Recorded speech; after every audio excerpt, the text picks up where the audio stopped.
Achelous was the shape-shifting river god of Aetolia in central Greece. After a while, he was just portrayed as the god of fresh water overall. Achelous was the god of the largest river in ancient Greece, and as such, he was titled the Prince of the Rivers. He, with 3,000 other brother rivers, is described as the son of Oceanus and Thetis, or Oceanus and Gaia, and lastly of Helios and Gaia. We're not completely sure which. The origin story of the river was when Achelous had lost his daughters, the Sirens, when Odysseus kills them in the Odyssey. His grief invoked his mother Gaia, in which she received him to her bosom, and on the spot where she received him, she caused the river bearing his name to gush forth. That seems a little weird, but we're going with it. One of his most known appearances was in the story of Hercules, where Achelous competed with Hercules for the hand of the Aetolian princess Deianira. During the wrestling match, the hero tore off one of the god's horns, forming the legendary cornucopia, or horn of plenty. Achelous was conquered in the contest, but he possessed the power of assuming various forms. He metamorphosized himself into a serpent and then into a bull. But in this form too, he was completely conquered by Hercules, and the Naiads changed the horn in which Hercules took from Achelous into the horn of plenty. Achelous, deprived of one of his horns, recovered by giving up the horn of Almithia. Some derive the legends about Achelous from Egypt and describe him as a second Aeolus. But however this may be, he was from the earliest times considered to be a great divinity throughout Greece. He's a very small god with only 2 depictions, but was still pretty important to ancient Greece. Aeolus was the divine keeper of the 4 winds and the king of the island Aeolia. The 4 winds were Boreas, the north wind, Zephyrus, the west wind, Urius, the east wind, and Notus, the south wind. He was the keeper of the storm winds that could destroy islands and wreak heavy devastation on the world. A son of Helen and the nymph Orpheus, and a brother of Doris and Zeuthis. I know I butchered these. I looked at the pronunciation and it's still wrong. I'm very sorry. He was described as the ruler of Thessaly and regarded as the founder of the Aeolic branch of the Greek nation. He married Enarete, the daughter of Demarchius, by whom he had 7 sons and 5 daughters with. Aeolus had 1 son in the name of Marcius, by whom he was committed incest with his sister Canis and put an end to his own life. Aeolus threw the fruit of this love to the dogs and sent his daughter a sword by which she was to herself. Which I find interesting. Like, what was the point? Anyway, Aeolus makes his main appearance in Homer's Odyssey when he entrusts Odysseus with a bag of great winds in which Odysseus' greedy crew opens in search for gold, releasing the winds and washing them upon Aeolus Island once more. The winds were often portrayed as horse-shaped gods or spirits, and as such, Aeolus was titled Hippotades, aka the Rainer of Horses. Now here's where it gets interesting. There's 2 Aeoluses, one of which was the son of Hippotades and Melanippe, and the grandson of Mimas, Mimas being the son of the original Aeolus.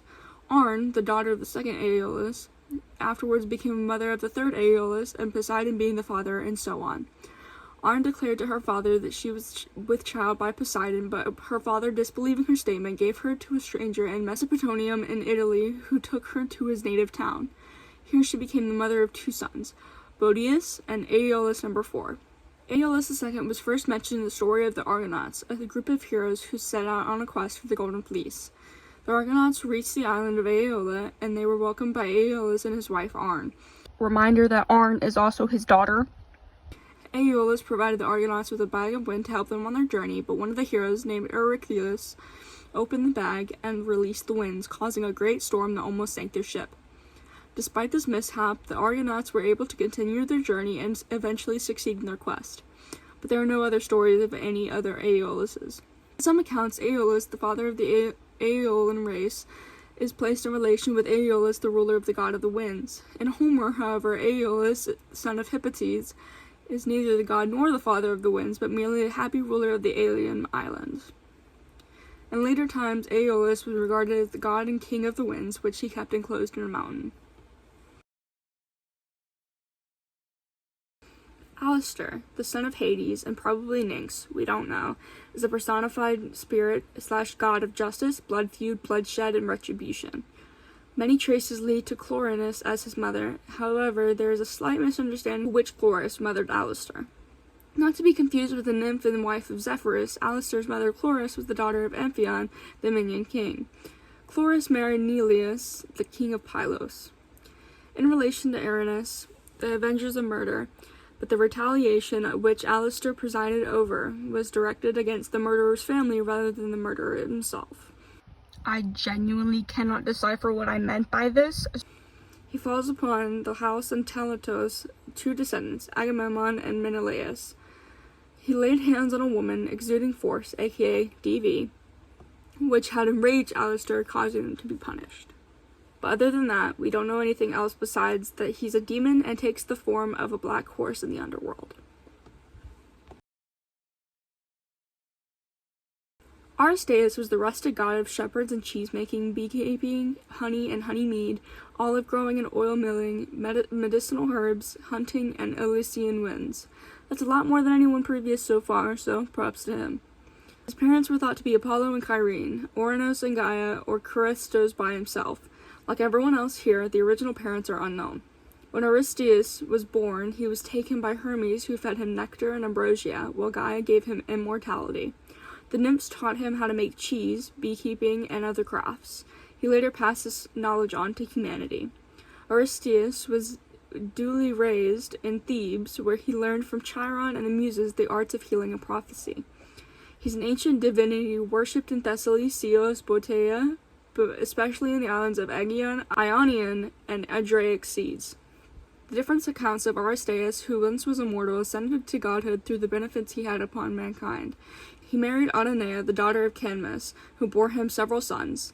With the unfortunate death of his son Actaeon, he left Thebes and went to Chios, whose inhabitants he delivered from a destructive drought by creating an altar to Zeus. After that, he returned to Libya, where his mother prepared him for a fleet, in which he sailed to Sicily, visited several islands of the Mediterranean, and for a time ruled over Sardinia. From these islands, his worship spread over Magna Graecia and other Greek colonies. At last, he went to Thrace, which he became initiated in the mysteries of Dionysus.